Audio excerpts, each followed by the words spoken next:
मित्रों, मैं राजीव मिश्रा और आप देख रहे हैं स्वैच्छिक दुनिया न्यूज़ चैनल। आइए बात करते हैं इस वक्त की कुछ बड़ी खबरें। ताज़ा मामला कानपुर का है, जहां लड़की के घर वालों ने ससुराल वालों पर हत्या का लगाया आरोप। अब देखना यह है कि पुलिस क्या कार्रवाई करती है। पैसे के लिए बहू की हत्या, दरोगा और उसका बेटा हुआ गिरफ्तार। कानपुर में अपनी बहू की हत्या के आरोप में एक दरोगा और उसके बेटे को गिरफ्तार किया गया है। इन दोनों पर दहेज के लिए बहू की हत्या का आरोप है।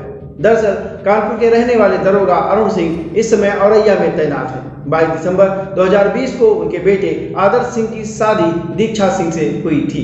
दीक्षा का परिवार कासगंज का व्यापारी घराना है। दीक्षा के परिजनों ने 40 लाख रुपए में शादी की थी, लेकिन इसके बावजूद दरोगा का परिवार 20 लाख रुपए की और मांग कर रहा था। इसके लिए वे बेटी को मारते भी थे। मंगलवार को दीक्षा की घर में संदिग्ध अवस्था में मौत हो गई। उसके शरीर पर कई जगह नीले निशान मिले। दीक्षा की मौत के बाद कानपुर पहुंचे उसके परिजनों ने दरोगा और उसके घर वालों पर दीक्षा की हत्या करने का आरोप लगाकर हंगामा शुरू कर दिया। आखिर पुलिस ने दरोगा बाबू उसके बेटे के खिलाफ मुकदमा दर्ज किया है। 5 लोगों के खिलाफ दीक्षा की मौत के बाद कानपुर पहुंचे उसके परिजनों ने दरोगा व उसके घर वालों पर दीक्षा की हत्या करने का आरोप लगाकर हंगामा शुरू कर दिया। आखिर पुलिस ने दरोगा बाबू व उसके बेटे के खिलाफ मुकदमा दर्ज किया है। 5 लोगों के खिलाफ मुकदमा दर्ज हुआ है। दरोगा अरुण सिंह और उसके बेटे आदर्श सिंह को गिरफ्तार कर लिया गया है। एसीपी अशोक कुमार शुक्ला ने फोन पर बताया कि परिजनों की एफआईआर। दीक्षा की मौत के बाद कानपुर पहुंचे उसके परिजनों ने दरोगा और उसके घर वालों पर दीक्षा की हत्या करने का आरोप लगाकर हंगामा शुरू कर दिया। आखिर पुलिस ने दरोगा बाबू उसके बेटे के खिलाफ मुकदमा दर्ज किया है। 5 लोगों के खिलाफ मुकदमा दर्ज हुआ है। दरोगा अरुण सिंह और उसके बेटे आदर्श सिंह को गिरफ्तार कर लिया गया। एसीपी अशोक कुमार शुक्ला ने फोन पर बताया कि परिजनों की एफआईआर लिखने के बाद दरोगा और उसके बेटे को गिरफ्तार किया गया है। शव के पोस्टमार्टम रिपोर्ट आने के बाद कार्यवाही की जाएगी। कानपुर से संवाददाता सुनील शर्मा की खास रिपोर्ट।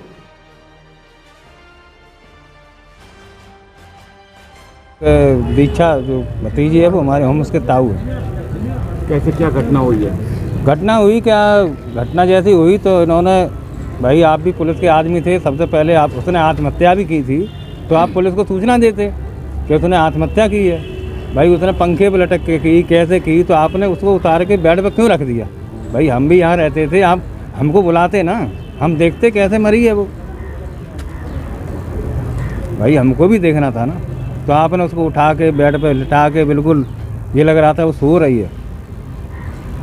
उसको शरीर पे चोट उसके फादर जो थे, मतलब हमारा छोटा भाई था, वो 2 साल पहले एक्सपायर हो गया था। तो हम लोगों ने इसकी शादी इतने उससे की थी कि ऐसा ना हो ये लड़की ये कहे कि हमारे पापा नहीं हैं, तो हमें किसी कमज़ोर घर में डाल दिया।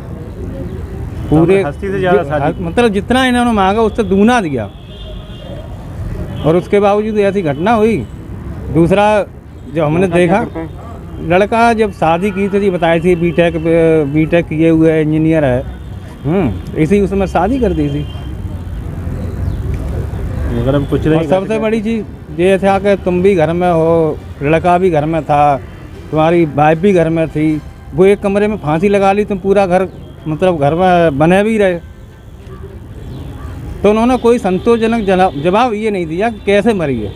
हम लोग पूछते भी रहे उनसे, आप बता दीजिए क्या कानूनी कार्रवाई। एफआईआर हुई है और वो सब इंस्पेक्टर हैं, उनका बेटा, दोनों कल्याणपुर कोतवाली में बंद है। उसने पर्चे दे दी, कैसे क्या घटना हुई है? मेरा नाम वीर प्रताप सिंह। मेरी भतीजी की शादी मैंने 12 दिसंबर 2020 को की थी और मैंने दहेज में 40 लाख रुपए से ऊपर दिया था। वो पूरा दहेज का पूरा सामान दिया था और बलेनो गाड़ी दी थी हमने, 4 व्हीलर। उसके बाद 4-5 महीने तो सही चलता रहा। उसके बाद लड़की के ससुराल वालों ने हमारी लड़की से प्लाट के लिए 20 लाख रुपए की डिमांड कर ले, मायके से ले आओ। हमारी लड़की ने कहा था, मैंने बेटा हमारे पास अभी इतना बैलेंस नहीं है, मुझसे क्षमा याचना भी की, अभी नहीं है हमारे पास, हमें मजबूर हैं। हमने अपने हद से ज़्यादा शादी की थी मगर उन्होंने नहीं मानी और बार बार प्रताड़ना देते रहे। कल मुझे 11 बजे उन्होंने सूचना दी कि तेरी भतीजी मर गई है, देख ले आकर। तो मैं पूरे परिवार सहित, मेरा भतीजा है, लड़की का भाई है, हम सब लोग आए, भाई सब लोग, तो वहाँ बेड पर पड़ी हुई मिली थी और ऐसा प्रतीत हो रहा था उसको मारा गया। जब मैंने उसका पीठ में देखा तो नीला साए थे, चोट के निशान थे, इसलिए मैंने पोस्टमार्टम के लिए फोटोग्राफी भी कराई है साथ में, और पैनल से मैं करवा रहा हूँ पोस्टमार्टम। और मैंने कल FIR दर्ज की, तो वो दरोगा है, SI है, तो उसका पुलिस में वर्चस्व, तो पुलिस वालों ने बैठा लिया। अभी तक उसका चालान नहीं किया है, लड़के का और फादर का अभी भी थाने में बैठे हुए हैं और हम पर इतना दबाव बनाया गया। मैं 1:30 बजे मेरे FIR दर्ज की गई, रात के 1:30 बजे।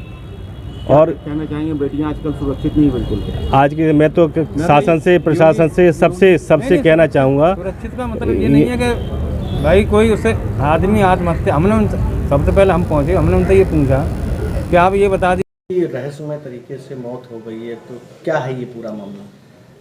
देखिए, ये थाना कल्याणपुर क्षेत्र के बिनाईपुर का मामला है। यहाँ एक विवाहिता की मृत्यु असामान्य परिस्थितियों में हुई है। इस पर मृतका के मायके वालों की तरफ से ससुराल पक्ष के सास, ससुर, पति और देवर पे 304B 3/4 DP एक्ट का अभियोग पंजीकृत कराया गया है। डेड बॉडी को हम लोगों ने पंचायत नामकपात पोस्टमार्टम के लिए भेज दिया है। नामजद अभियुक्तों में से एक पति को हिरासत में लेकर के पूछताछ हो रही है।